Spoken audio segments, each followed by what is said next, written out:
बेशरम रिश्वत ले रही हो खुलेआम, शर्म नहीं आती? तुम में और एक भिखारी में कोई फर्क है या नहीं? हाँ? शाबाश। तुमने ही पुलिस का नाम खराब कर रखा है।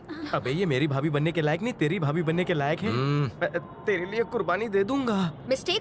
নমস্কার বন্ধুরা, আজকে রিভিউ করব পুলিশওয়ালা গুন্ডা 2 মুভি, যার আসল নাম জিল্লা। তো কেমন হচ্ছে মুভিটা, আপনার কি দেখা উচিত? এই মুভির কাহিনীটি ছোট করে বলি। শিবান মাদুরাই এক শক্তিশালী গ্যাং লিডার, যার হাতে গড়ে ওঠে দত্তক ছেলে শক্তি। শক্তি তার বাবার মতো শক্তিশালী ও নিষ্ঠুর, আইন নয় নিজের বিচারই শেষ কথা। কিন্তু একদিন এমন কিছু ঘটে যা শক্তির মধ্যে দ্বন্দ্ব তৈরি করে। একদিকে বাবার প্রতি আনুগত্য আর অন্যদিকে সমাজের প্রতি দায়িত্ব। তখনই শক্তি সিদ্ধান্ত নেয় যে পুলিশে যোগ দেবে এবং সেখান থেকে শুরু হয় মাস এক যুদ্ধ। এই মুভির যদি ক্যারেক্টার এবং পারফরমেন্সের কথা বলি, বিজয় পুরো মুভিতে একদম মাস ক্লাস কম্বো পারফরমেন্স দিয়েছে। ডায়লগ, অ্যাকশন, আবেগ সব কিছুতেই খুবই ভালো। মোহনলাল উপস্থিত সিনেমাটাকে আলাদা লেভেলে নিয়ে গেছে। শান্ত অথচ গর্জন প্রস্তুত একটা ক্যারেক্টার, ভীষণ মাপের অভিনেতার কাজ। কাজল আগরওয়াল এই চরিত্রে কিছুটা হালকা হলেও তার রোমান্স ও স্ক্রিন প্রেজেন্স চোখে পড়ার মতো।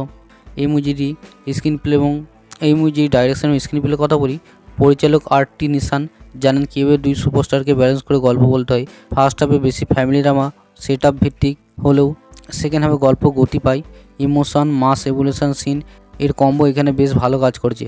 ডুয়েল ডাইনামিক অর্থাৎ ফাদার ভার্সেস সান, এই থিমটা চমৎকারভাবে ফুটে উঠেছে। এই মুভির সঙ্গীত এবং টেকনিক্যাল দিকে কথা বলি, ডি ইমানের মিউজিক সিনেমার আবেগ আর এনার্জি দ্বিগুণ করে তোলে। বিজিএম খুবই ভালো। সিনেমাটোগ্রাফি মাদুরাই শহর ও অ্যাকশন সিনগুলো ও লাইভ করে তুলেছে। অ্যাকশন কোরিওগ্রাফি খুবই ভালো। এই মুভির পজিটিভ দিকে কথা বলি, বিজয় প্লাস মোহনলালের powerful screen present, emotion, father son dynamic, গানের মান এবং ব্যাকগ্রাউন্ড স্কোর, থিয়েটারে ভরপুর mass moment, Vijay police look, action scene, ঘোষভাব গ্যারান্টি। এই মুভির নেগেটিভ দিকে কথা বলি, কিছু অংশে গল্প টেনে নেওয়া হয়েছে। ক্লিশে সাউথ ইন্ডিয়ান টেম্পলের নতুন কিছু নেই। কাজলের চরিত্র আরেকটু ডেভেলপ করা যেত, অপ্রয়োজনীয়ভাবে করা হয়েছে। জিল্লা হলো একেবারে ট্রেডিশনাল সাউথ ইন্ডিয়ান মাস মশলা ফিল্ম। গল্প বড় একটা নতুন কিছু না হলো স্টার পাওয়ার, ইমোশন, বিজিএম, অ্যাকশন সব কিছু মিলে দর্শকের একটা ফুল প্যাকেজ দেয়। আমার মুভিটা ভালো লেগেছে, আপনার কেমন লেগেছে কমেন্টে লিখুন। আর ভিডিওটা ভালো লাগছে সাবস্ক্রাইব করতে ভুলবেন না।